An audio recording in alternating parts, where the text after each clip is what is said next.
Ha llegado la hora para que el Hijo del Hombre sea glorificado. Esas son las palabras con las que Jesús ya está diciendo que su ministerio ha llegado al punto de inflexión que lo llevará hacia la cruz. Pero ¿cómo es que la cruz puede significar gloria? ¿Cómo es que eso puede ser el clímax, diríamos nosotros, que con nuestra mentalidad pensamos que la cruz es solo vergonzoso? Vamos a estudiar cómo ahí vemos realmente la mayor manifestación del amor de Dios.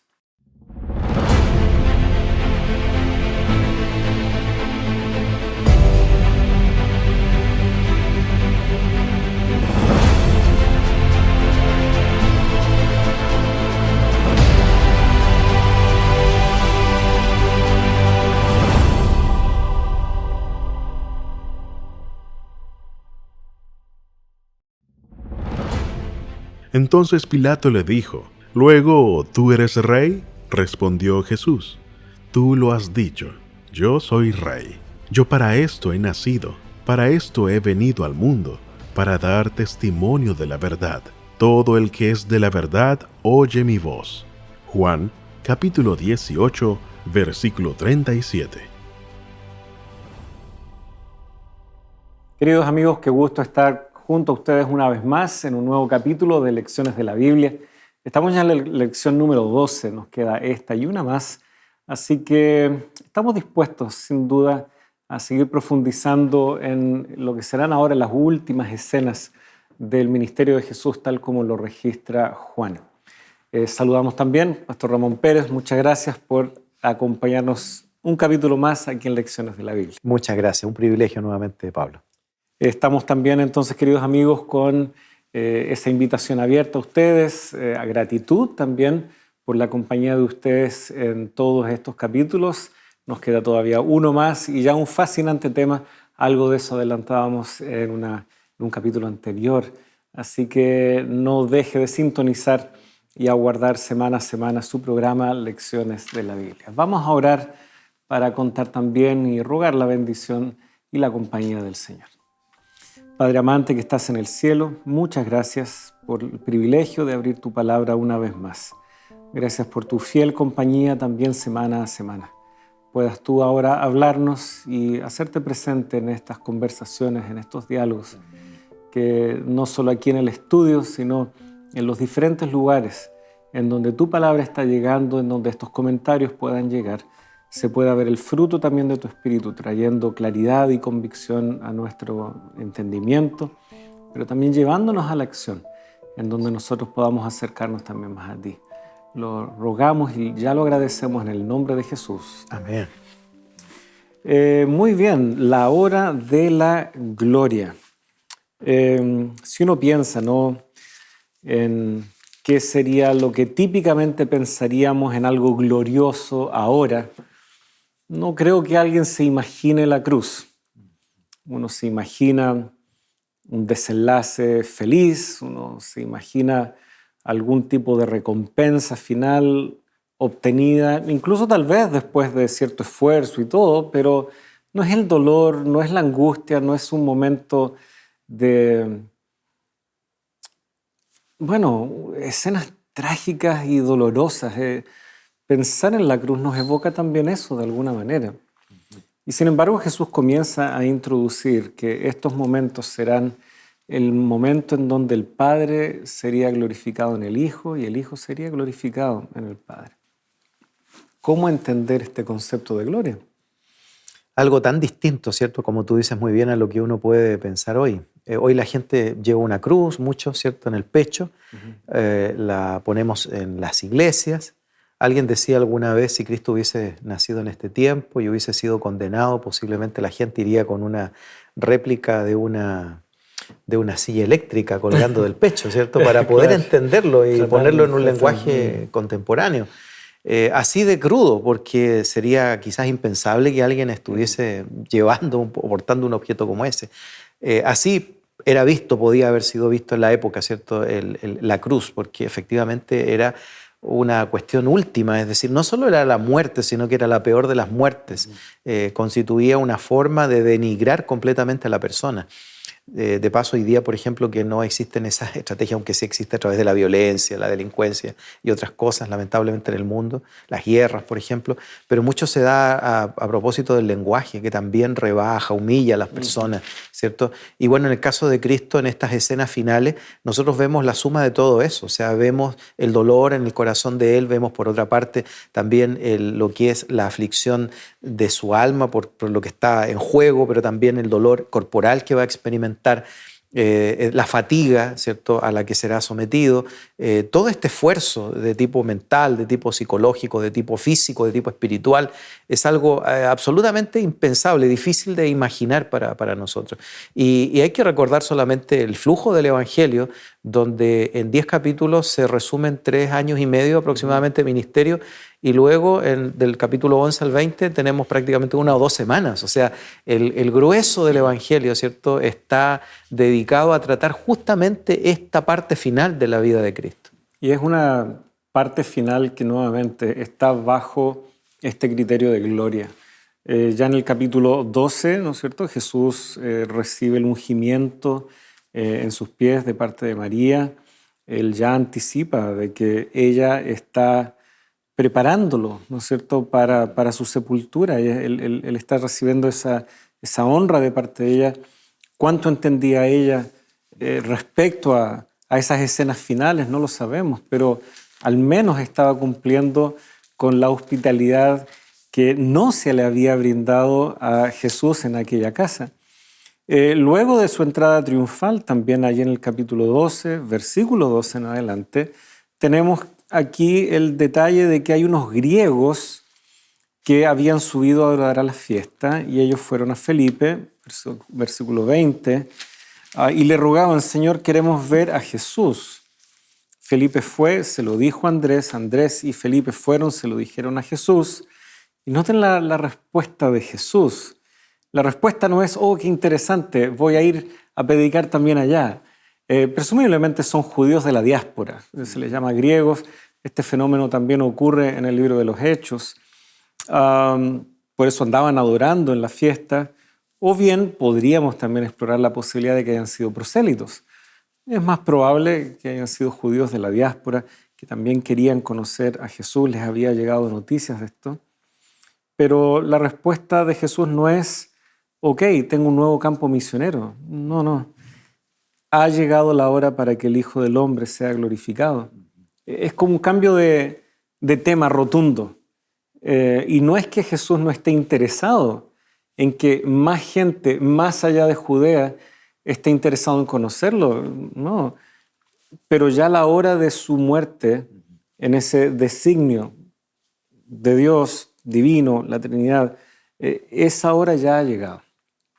Y Él sabe que Él será levantado de la tierra, como dice el versículo 32.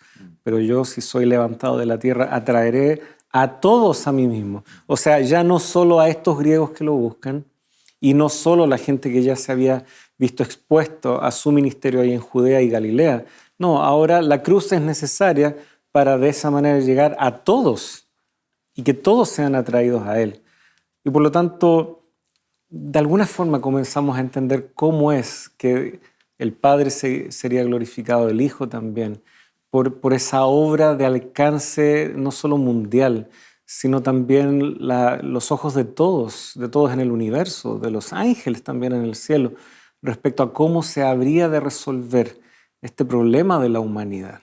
Ya vimos la semana pasada cómo se habla de esa convicción de justicia y de juicio, porque la justicia de Dios se ha manifestado. Por lo tanto, gloria va por este camino. Es el plan de Dios desarrollándose. Estamos llegando al clímax de esta etapa, ¿no es cierto?, del plan de Dios. Y esa gloria es una categoría que para el hombre también es difícil comprender. Vino a mi mente el libro de Tien Gilson, El espíritu de la filosofía medieval. En ese libro, el autor, hablando curiosamente de la carta de Pablo a los Corintios, cuando habla de la palabra de la cruz, que es locura, él dice que en realidad hay dos cosas que podían mirar los judíos y los griegos mirando la palabra de la cruz, dice él. Por una parte, era para los griegos lo impensable, era lo absurdo, de un Dios hecho hombre. Y para los judíos, dice, era la vergüenza. La vergüenza del Mesías que era humillado. Entonces, para unos y para otros, Cristo y la proclamación del Evangelio asociada a Él es una piedra de escándalo, una piedra de tropiezo. Porque gloria lo relacionamos efectivamente con algo excelso, con victoria, es decir, con algo que nos gustaría tener o de lo cual nos gustaría participar. Es el triunfo, no es la derrota, es la luz, no la oscuridad. Entonces, aquí mismo, por ejemplo, en el texto al que tú aludías, ellos en el capítulo 12, dice el versículo 34, le respondió la gente: nosotros hemos oído que según la ley el Cristo permanece para siempre. ¿Cómo pues dices tú que es necesario que el Hijo del Hombre sea levantado? ¿Quién es este Hijo del Hombre? Es decir, no calza con nuestro estereotipo, no lo entendemos de esa manera. No es gloria eso que tú estás hablando, ¿cierto? Que se tenga que dar esto. En realidad esperamos otra cosa, y ahí es donde viene la pregunta en el círculo íntimo de Cristo también. Es decir, las expectativas que ellos tenían, la comprensión que habían ganado, que era limitada todavía, en muchos aspectos no calzaba esa expectativa, o lo que habían aprendido de Cristo con la expectativa general que habían aprendido, que tenían de toda la vida.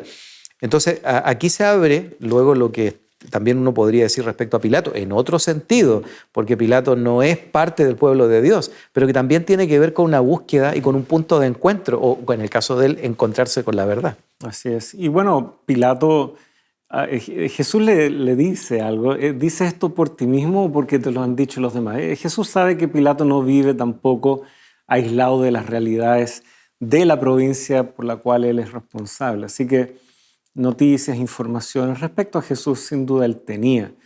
Otros evangelios agregan que la propia esposa de Pilato también algo ya le había anticipado, le había hablado de este hombre justo. Mira, no te metas más allá. Estoy parafraseando. Jesús claramente también necesita capitalizar este momento.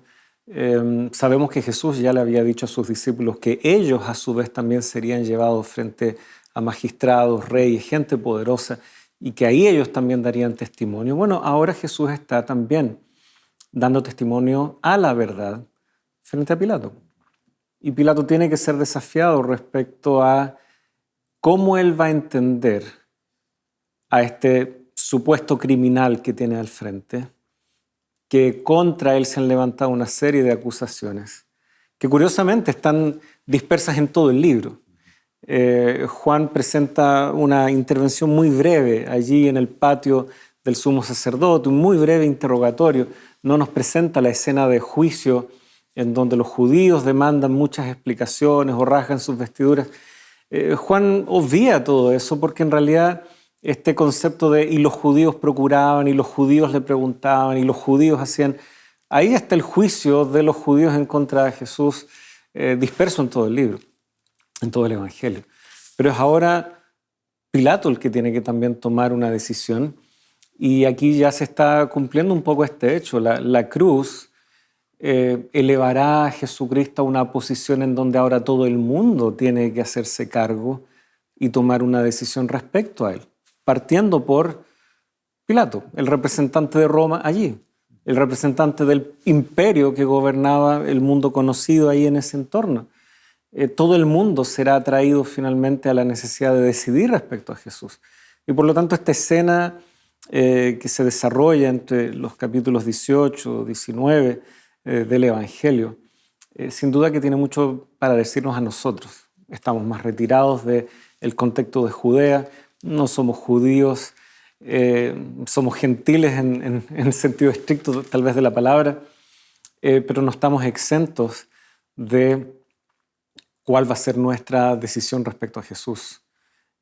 Si hemos sido criados, nacidos en un contexto cristiano, es familiar para nosotros desde pequeños, pero eso no significa absolutamente nada si no hemos tomado una decisión consciente, voluntaria, como ya reflexionábamos en semanas pasadas. Yo me pregunto a veces cuánto hemos aprendido los cristianos en todos estos siglos, porque en realidad, a propósito del abolengo del que hablábamos en otro momento, ¿cierto? Y esta herencia espiritual, a veces nos queremos entroncar con los antepasados más nobles de la fe cristiana, pero de pronto me pregunto si no estaremos todavía emparentados mucho con los religiosos maestros de la religión de esa época.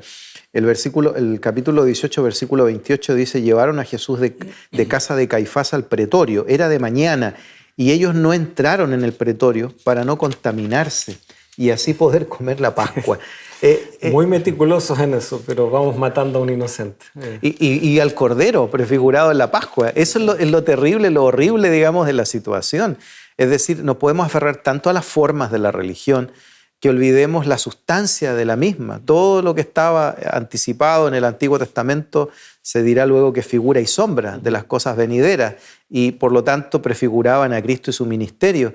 Ellos estaban ahora frente al autor de la vida y a quien todas las figuras y sombras del Antiguo Testamento anticipaban. Pero ellos estaban preocupados para ir a celebrar una fiesta que tenía como centro a Cristo en último sentido, ¿cierto? Como Cordero de Dios, que quita el pecado del mundo. Y también a veces se parece un poco a nuestros apuros para hacer algo que es cuestionable en sí mismo y hacerlo rápido porque tenemos luego que volver a la iglesia a atender un asunto espiritual. Pero una vez alguien me dijo a mí, hace mucho tiempo atrás, muchos años atrás, me contaba su experiencia, me dijo, alguna vez mi padre me golpeaba y en algún momento sonó el teléfono porque le llamaba a un hermano de la iglesia y contestó el teléfono, interrumpió la golpiza que me estaba dando para hablar con esa persona y cuando terminó de hablar amablemente con la persona colgó y me siguió golpeando. Entonces, podemos separar tanto las cosas que lleguemos a perder la perspectiva y no ver las cosas como son adecuadamente. Podemos pensar que estamos agradando a Dios con nuestra conformidad externa cuando a lo mejor estamos involucrados en acciones que nos están separando y distanciando completamente del plan y propósito divino. Así que yo creo que esto que se abre delante de nosotros y que toca también a Pilato es un asunto muy importante. Esa pregunta de la verdad que está también allí, aunque parece que Pilato no estaba interesado efectivamente en la respuesta, porque sale rápidamente, digamos, a buscar una solución para el problema que lo está complicando y salpicando a él. Pero la pregunta de qué es la verdad queda como una pregunta que vale para el bronce. O sea, si hubiese sido una pregunta honesta, yo creo que Cristo se hubiese detenido en un diálogo más largo con Pilato. Sí. Pero parece que no le interesaba tanto. No, y la verdad es que Pilato, queriendo salir a resolver el problema, estaba perdiendo el tiempo. Él cayó en su propia trampa. Luego eso mismo lo complicó profundamente y Pilato termina muy mal. La historia de Pilato no es muy atractiva hacia el final de sus días.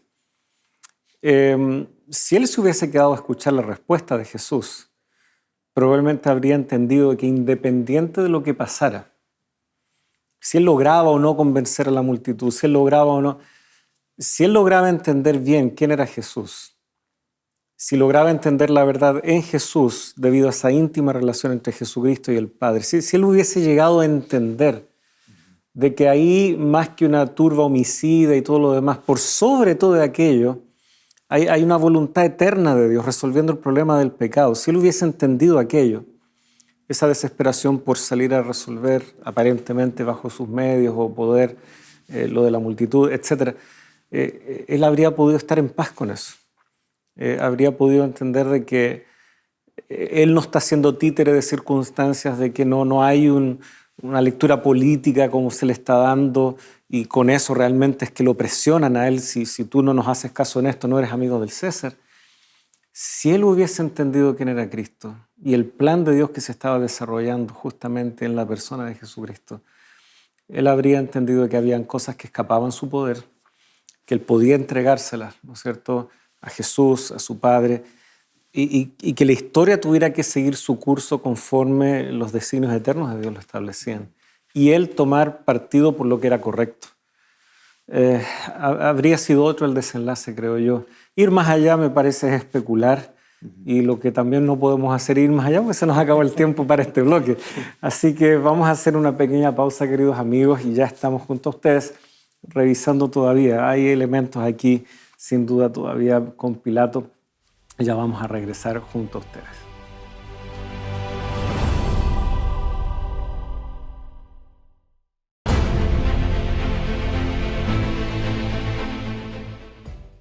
No importa si eres ateo, agnóstico o religioso, reflexionar sobre el propósito de la existencia humana siempre será de gran importancia. Es por eso que la Escuela Bíblica ha preparado esta guía de estudio titulada Evidencias, donde encontrarás sin prejuicios el plan que Dios tiene para ti. Transforma tus dudas en creencias sólidas. Para obtenerla, solo debes escribirnos al número que está apareciendo en pantalla y la haremos llegar gratuitamente gracias a nuestros ángeles de esperanza. Estaremos esperando por ti.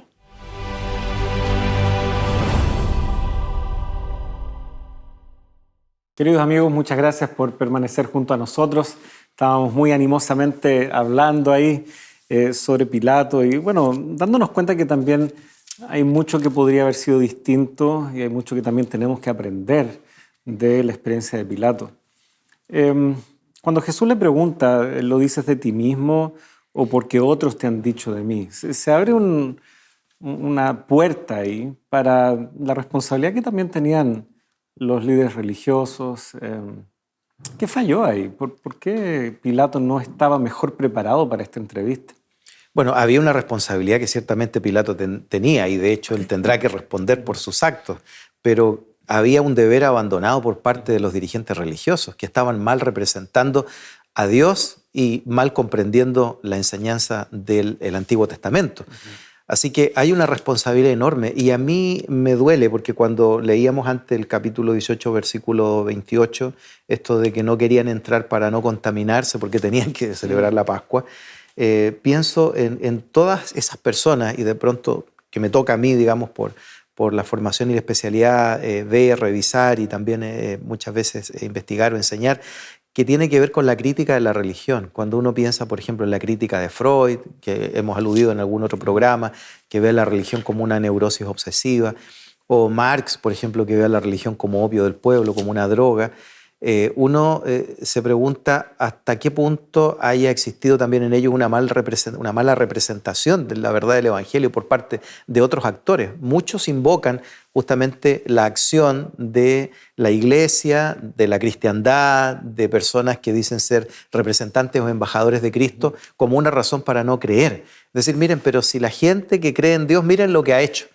Hay algunos expositores musulmanes que utilizan hasta el día de hoy mucho estas referencias históricas, es decir, del pasado, pero también del presente, respecto a cómo pueblos, naciones, estados que se dicen ser cristianos o que representan valores cristianos terminan atentando contra los valores y contra la dignidad humana.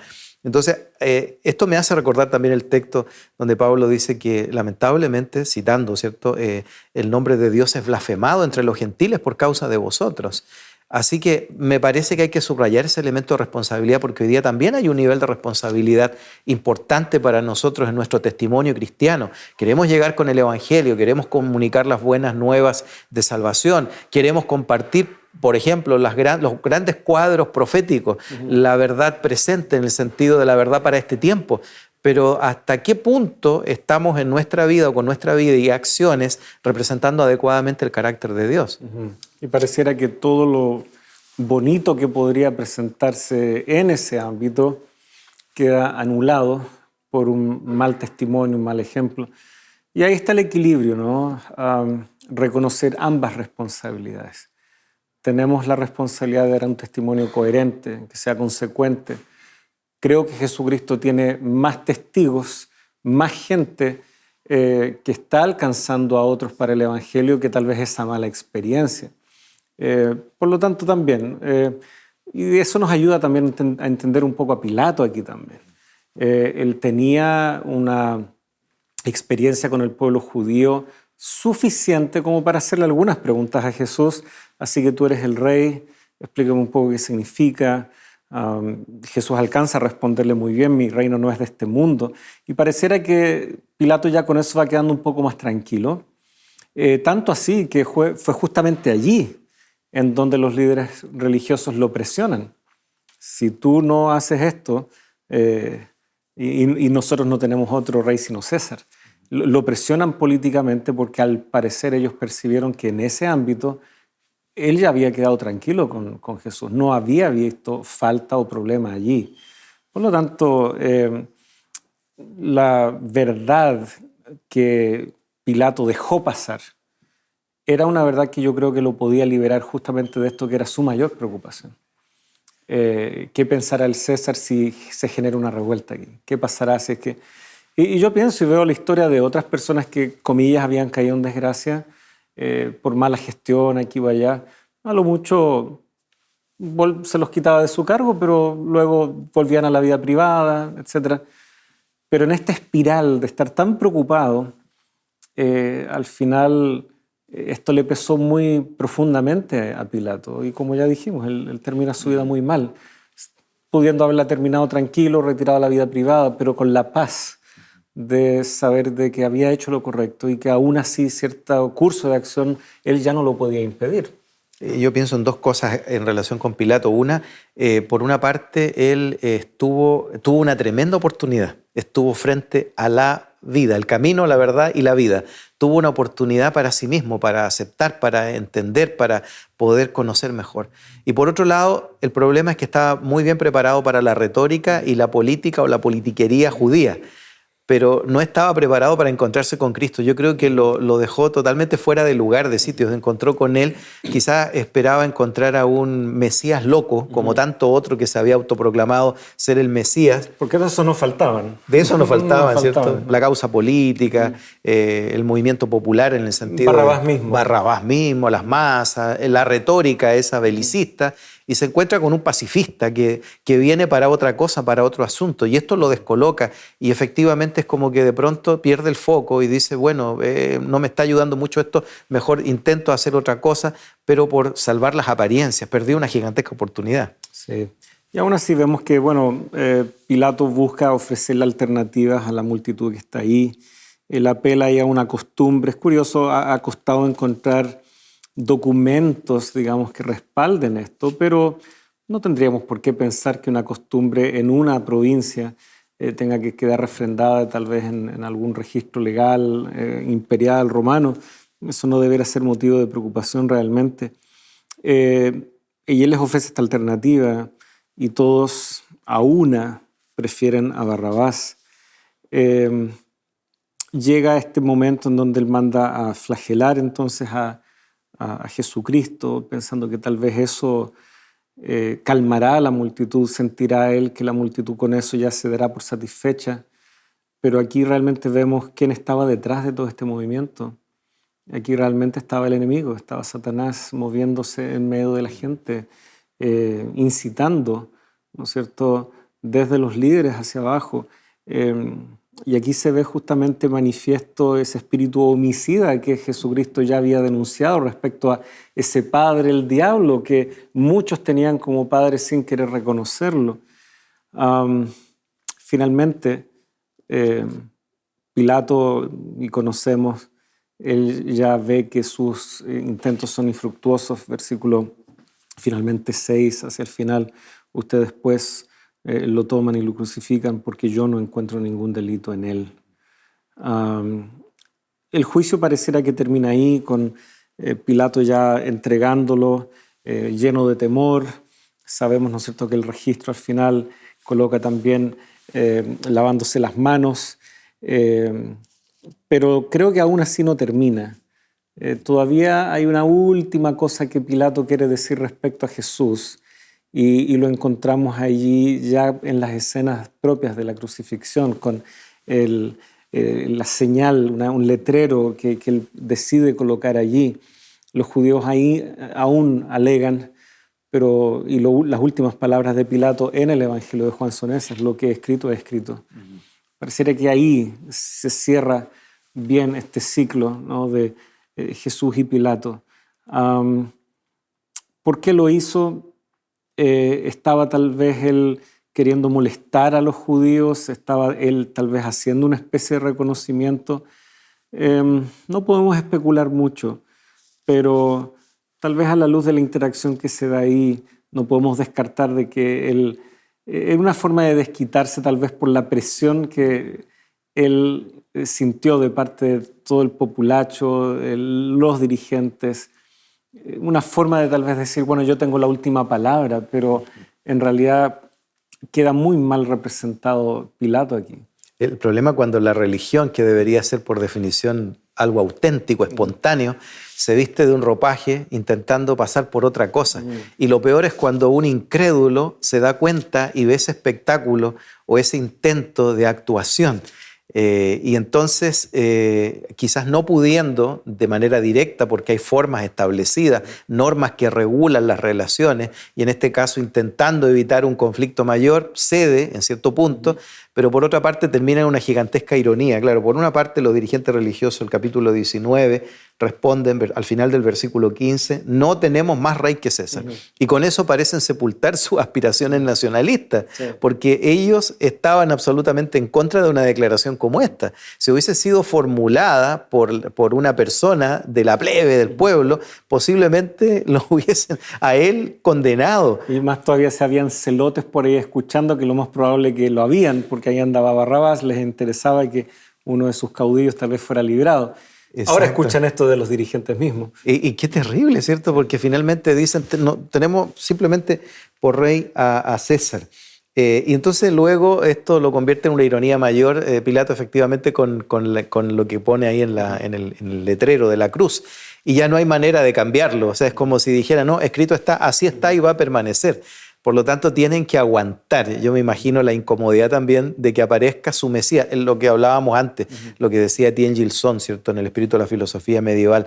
Esta ignominia, esta vergüenza, que es la vergüenza de un Mesías crucificado. Y eso es lo que se tienen que aguantar los dirigentes religiosos al pie de la cruz también. Sí.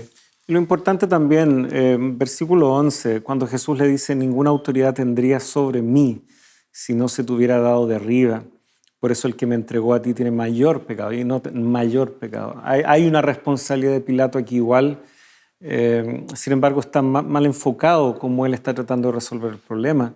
Versículo 10, Pilato le dijo, a mí no me hablas, no sabes que yo tengo autoridad para soltarte y que tengo autoridad para crucificarte. No, no la tienes, le dice Jesús, pero igual tienes que tomar una decisión. Puedes incluso preferir no enviarme a la cruz, y muy probablemente los líderes judíos habrían buscado la manera, llevándolo a Herodes de nuevo, no sé, de alguna manera esto se iba a dar. Pero Pilato tenía que ahora entender que había una autoridad por sobre, y como ya lo dije, esa intención de la multitud, más allá de los gritos y clamores, más allá de ese verdadero show que estaban presentando los líderes religiosos. A pesar de todo aquello, Dios estaba sacando adelante su plan de salvación. Y eso es lo paradójico. ¿Cómo es que ellos, a través del engaño, la mentira, el pagarle a uno de los discípulos para que traicione, o sea, es todo un camino paralelo, nefasto, terrible. Y por otro lado, Jesucristo, obrando el bien, haciendo las obras de su Padre, etc., eso lo llevaría a la cruz, como también estas maquinaciones buscaban hacer lo mismo. Era necesario, pero ambos caminos nos muestran también dos actitudes, dos formas de vivir, dos decisiones totalmente diferentes. Como sea, nos llevan a la cruz. La cruz no la podemos pasar por alto, pero ¿qué decidimos en base a la cruz y con quién nos identificamos?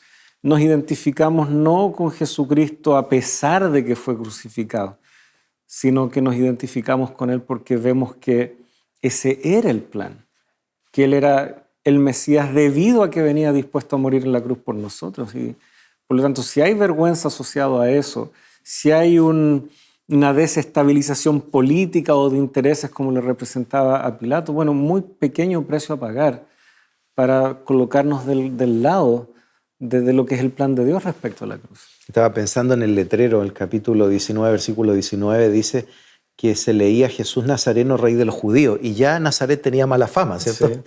Puede salir algo bueno de Nazaret, y aquí de nuevo, de vuelta, se lo asocia con el lugar de origen. Pero curiosamente, eso nos conecta con algo grandioso a propósito de la gloria. Es decir, se estaba llenando de gloria el lugar donde él había vivido, no había nacido ahí, pero el lugar de donde venía o provenía, se entendía porque se había criado. Rey de los judíos, ¿cierto? Y eso nos recuerda que se cumple, como tú dices, perfectamente el plan de Dios y es reconocido de esta manera ante todos los demás. Así que más allá del fanatismo, más allá del odio, más allá de las maquinaciones, más allá de este espectáculo al que nos hemos referido, en todo caso y en todo momento se estaba cumpliendo ciertamente el propósito divino. Y aparece una idea que es esta de que Dios se revela en un contexto de debilidad. O a mí me gusta decir también en escenarios desfavorables. Se revela en escenarios desfavorables, en momentos que parecen no tener claro cómo vamos a salir. Se revela con los hebreos cuando están ahí a punto de ser destruidos por los carros de Faraón. Se revela en momentos, por ejemplo, en la historia de José, cuando él es llevado lejos y finalmente eso se constituye en salvación y, como él mismo lo dice, preservación de vida para su familia y su pueblo. Y se revela aquí con Jesucristo, pareciera que todo está en contra de, pero ciertamente se está cumpliendo meticulosamente el plan que Dios tenía para Cristo. Y eso nos debería llenar a nosotros también de alegría y seguridad, porque muchas veces en nuestra vida parece que está ocurriendo cualquier cosa menos que se está cumpliendo el plan de Dios en nuestra vida. Pero seguramente aquellas situaciones por las que nos toca atravesar, el Señor las ha permitido y van a llevar de todas maneras a un éxito el plan que Él tiene para nosotros. Y tenemos las dos alternativas: ver y reconocer la voluntad de Dios aún en esas cosas que no entendemos, o como Pilato, ¿no? Tratar de buscar otra salida, otra forma, o derechamente abrirnos en rebeldía. El desenlace muchas veces no lo vamos a poder evitar. Es algo que muchas veces no controlamos, así como Pilato no controlaba.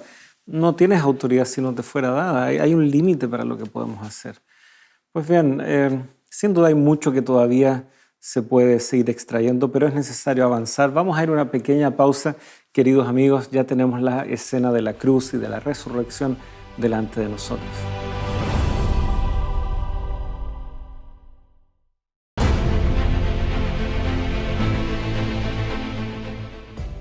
¿Alguna vez te has preguntado cuál es el poder de la oración o cómo debes orar? La guía de estudio titulada Dios me oye te ayudará a encontrar estas respuestas. Para solicitarlas solo debes escribir al número que está apareciendo en pantalla o también lo puedes hacer ingresando a nuestro sitio web. Que el Señor te bendiga.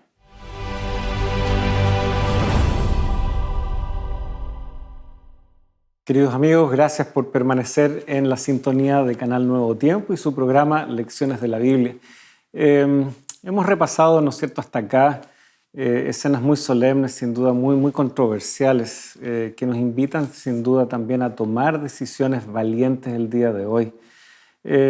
Atrás ha quedado un poco la escena de Jesús con Pilato y ya se abren delante de nosotros escenas allí en el Gólgota, en el monte Calvario también, como es conocido. Escenas que nos llevan finalmente a Jesucristo exclamar y entender de que todos los propósitos por los cuales Él había venido estaban convergiendo allí. También son escenas que son conmovedoras. Nos haría muy bien, yo creo, reflexionar más a menudo en la cruz. Ya hemos destacado lo incómodo que puede ser, ya sea porque es locura o porque es vergonzoso. Pablo hace ese alcance. Tú recién lo señalabas también en el bloque anterior. ¿Qué podemos ir extrayendo sobre todo el concepto este de que Jesucristo dice consumado es? Y déjame decir algo antes. Sobre esa parte humana, digamos, y afectiva de Cristo con su madre, porque creo que es importante destacarlo ahí en el capítulo 19, versículo 26. Cuando vio Jesús a su madre y al discípulo a quien él amaba, que estaba presente, dijo a su madre. Y hay que pensarlo en el contexto de alguien que está sufriendo de una manera que es difícil de describir, con un dolor insoportable, pero además con la angustia de estar cargando sobre él, o que sobre él estaban siendo puestos y colocados todos nuestros pecados, porque Él es el Cordero de Dios que quita el pecado del mundo, con esa agonía del alma terrible, que en ese momento Él tuviese presente a su madre y le dijera, en el mismo versículo 26, mujer, he ahí tu hijo. Después dijo al discípulo, he ahí tu madre. Y desde aquella hora el discípulo la recibió en su casa. Algo muy importante en la época, en el contexto, ¿cierto? Esto de que la madre quedaba sola, ¿cierto? No quedaba protegida por nada ni por nadie. Entonces la coloca bajo la protección de este discípulo para que la cuide y en el fondo la reciba como parte de su propia familia. Y entonces eso me parece a mí un detalle extraordinario que muestra cómo el Señor, aún en medio de su dolor, está preocupado de nosotros. A veces, y se ha dicho que sobre todo en términos del holocausto judío, se ha hecho la pregunta, ¿dónde estaba Dios, cierto? ¿Cuándo ocurría todo eso? Y alguien una vez contestaba, ¿cierto?, en el mismo lugar que estaba cuando Cristo, su Hijo, estaba siendo crucificado. Pero aún en ese momento, cuando Él estaba siendo crucificado, Él tiene una consideración especial para su madre. En medio de las tinieblas espirituales y físicas que lo iban a rodear, Él estaba preocupado de atender las necesidades de su madre. Y me parece a mí que este es un detalle que deberíamos resaltar mucho más todavía en el Evangelio, porque luego habrá un encuentro también con otra mujer. Es decir, aquí está la preocupación por una mujer, pero luego también está la preocupación por otra mujer en el contexto ya de la resurrección. Así es.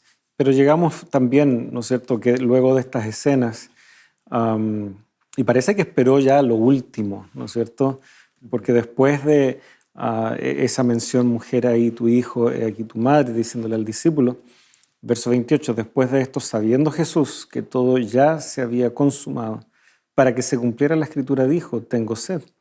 Había allí una vasija llena de vinagre, colocaron pues una esponja empapada de vinagre en una rama de hisopo y se la acercaron a la boca.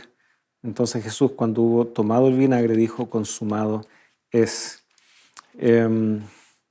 ¿Qué se había consumado? Muchas cosas, incluido el hecho de ser él un buen hijo. Naturalmente no podemos pasar por alto eso.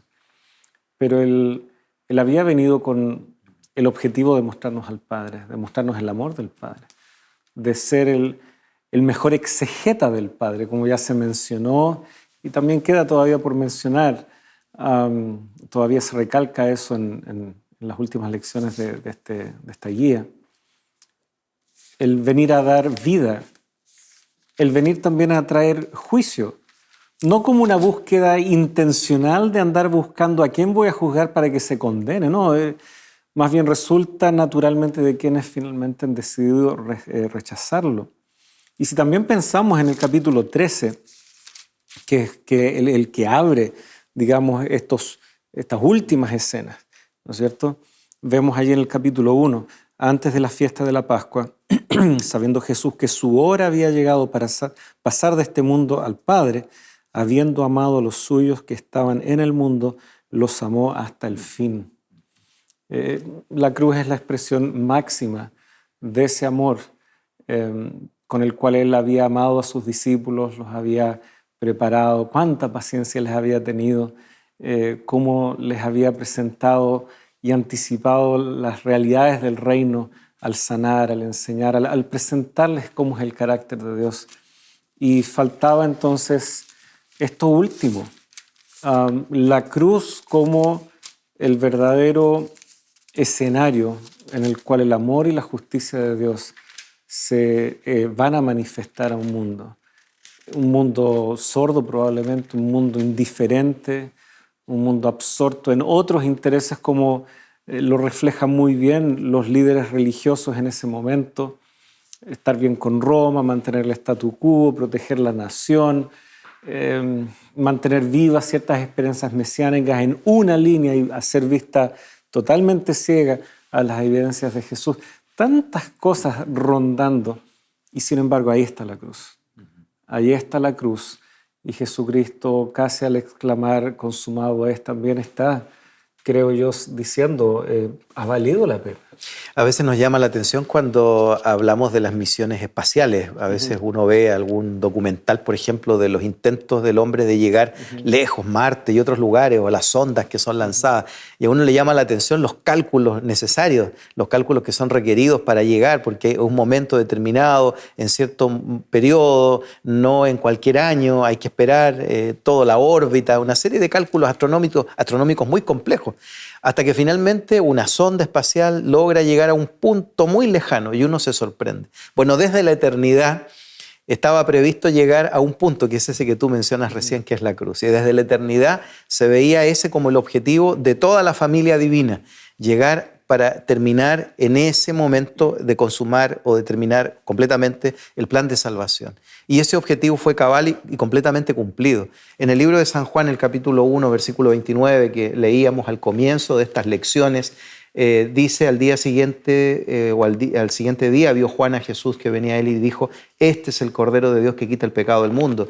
Y podemos pensar en Isaías 53, pasaje muy conocido, versículo por ejemplo 3, despreciado y desechado entre los hombres, varón de dolores, experimentado en sufrimiento, y como que escondimos de él el rostro, fue menospreciado y no lo estimamos. Ciertamente llevó él nuestras enfermedades, sufrió nuestros dolores, pero nosotros lo tuvimos por azotado, como herido y afligido por Dios. Mas él fue herido por nuestras rebeliones, molido por nuestros pecados. Para darnos la paz cayó sobre él el castigo y por su llaga fuimos nosotros curados. ¿Cuántos judíos han aceptado a Jesucristo después de relacionar o poner en relación este pasaje de Isaías con los relatos del Evangelio? Como esta parte que Juan también nos ha descrito tan detenidamente, que es todo este proceso doloroso de la crucifixión, la muerte de Cristo hasta llegar al consumado, es que finalmente es un grito de victoria. Parece ser un grito desgarrador, que lo es, pero no es desesperado, sino que es de victoria, reclamando la victoria y la consumación del plan de salvación. Y bueno, otros evangelios registran otras palabras de Jesús, sin duda, pero los testigos que están ahí, el mismo centurión, que claro, Juan no nos deja entrever mayormente los detalles respecto a lo que está sucediendo con los soldados allí, cómo están reaccionando a Jesús. Mateo, Marcos sí lo mencionan muy bien. No recuerdo en este momento cuánto énfasis le da Lucas, pero todos están percibiendo de que esa no es una muerte cualquiera. Juan sí detalla cómo era la tradición de romperles las piernas y todo eso. Hasta en eso la muerte de Jesús fue distinta. Él respira sus últimos respira su último aliento antes de que eso ocurra. Se cumple así también la profecía, se cumple así también la Escritura. Hay una finalidad. Y la cruz de Cristo finalmente, en la teología de Juan, como hemos visto, así entendemos cuánto nos ama el Padre, cuál es el precio que Él está dispuesto a pagar, la vida de su propio Hijo. No nos cuesta esa comprensión si son uno solo, cómo es que Jesús muere, qué aspecto de Jesús muere. Eso ya da para todo otro diálogo mucho más extenso que no tenemos tiempo, pero sin duda se están cumpliendo los designios divinos. Y como dije hace un momento atrás, yo creo que valió la pena, a pesar de todo el sufrimiento, dolor, incomprensión de parte de tanta gente en ese momento. Porque luego vamos a ver cómo a los miles, muchos judíos van entendiendo a este Jesús de Nazaret. Así, esa es la expresión que siguen usando luego los apóstoles en el libro de los Hechos, que ustedes crucificaron y sin embargo ellos van entendiendo y la cruz pasa a ser la puerta de entrada para todas las promesas que ellos por tanto tiempo habían esperado, que ya sentían que tal vez se les estaban yendo como agua entre los dedos, de esperar y esperar un Mesías.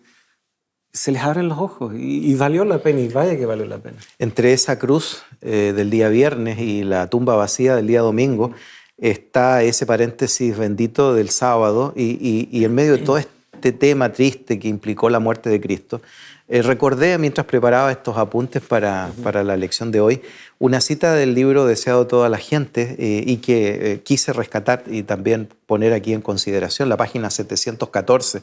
Por fin Jesús descansaba. El largo día de oprobio y tortura había terminado. Al llegar el sábado, con los últimos rayos del sol poniente, el Hijo de Dios yacía en quietud en la tumba de José, con las manos cruzadas en paz. Descansó durante las horas sagradas del sábado. Qué buena forma de hacer la transición, creo, a lo que vendría luego, que es la resurrección. Por fin toda esa batalla, los momentos difíciles, la oposición, la crucifixión misma, el rechazo del pueblo, todo eso había pasado. ahora estaba descansando tranquilo, como alguien que ha cumplido con su tarea y está a la espera simplemente del momento para retomar la obra, pero en un punto muy distinto. Así es. Y hay detalles muy interesantes acá, como se da la resurrección, ya el tiempo para variar nos está jugando un poco en contra, pero vemos que tempranamente llegan las mujeres.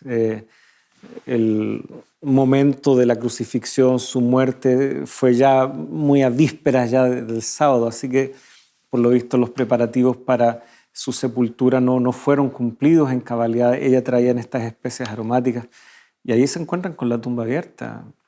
Y son las primeras testigos, y eso también es importante, que no es un tema de ser políticamente correcto para hablar de las mujeres, no, el Evangelio las pone en ese lugar. Justamente, y luego llegará primero Juan, porque él corre más rápido, era más joven, luego llega Pedro y se dan cuenta, ahí están los tejidos, con lo que habían envuelto el cuerpo de Jesús y lo que envolvía su cabeza, ¿no es cierto?, no puesto con las demás envolturas, dice el versículo 7 del capítulo 20, sino enrollado en un lugar aparte, o sea, doblado, ordenado, hasta en esos detalles, ¿no es cierto?, Jesucristo marcando una clara diferencia.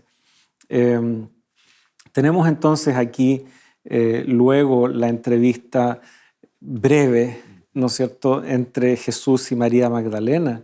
Ella está ahí llorando, buscando dónde estará el cuerpo de su Señor, y sale al encuentro quien ella piensa era la que él cuidaba el huerto. Versículo 15, ¿no es cierto? Mujer, ¿por qué lloras?, le dijo Jesús. ¿A quién buscas? Ella, pensando que era el que cuidaba el huerto, le dijo: Señor, si usted se lo ha llevado, dígame dónde ha puesto. María, le dijo Jesús, y ahí ella lo reconoce. Como los caminantes camino de Maús, ¿cierto? Justamente, fue necesario que él le dijera su nombre. Hay un detalle muy interesante aquí: subo a mi Padre, Padre de ustedes, a mi Dios y Dios de ustedes. Muchos también hacen una lectura equivocada de este pasaje, pero probablemente viene de eso: tu pueblo será mi pueblo, tu Dios será mi Dios. Está evocando ese lenguaje del pacto, ¿no es cierto?, en donde a través de lo que Él ha hecho en la cruz se abre la puerta para que otros entren en este pacto y sigan siendo también parte del pueblo de Dios. Y dice: suéltame, porque yo me imagino que María se aferraba, ¿cierto? No quería soltarlo. ¿Quién hubiese podido soltar a Cristo, a un Cristo resucitado? Así es. Bueno, nos va quedando un minuto de este último bloque. Tristemente el tiempo nos ha alcanzado nuevamente. Bueno, este cuadro es sorprendente, extraordinario, es también doloroso el ver a Cristo crucificado, pero el Evangelio no se queda en ese cuadro triste, en el que de paso tenemos que reflexionar, tenemos que pensar en el costo de nuestra salvación, pero también tenemos que pensar en ese acto extraordinario que es la resurrección, que devuelve la esperanza a la raza humana y muestra que la muerte de Cristo fue una muerte vicaria, expiatoria, de una víctima inocente, y que a través de Él, o por su llaga, como dice el texto de Isaías, toda la humanidad puede ser curada. Y eso es lo que Dios quiere hacer en tu vida también hoy. Si necesitas en este momento, de forma desesperada, el toque del dador de la vida a través de Cristo, puedes recuperar la vida y la estabilidad espiritual. Y yo quiero orar por eso, te invito a orar.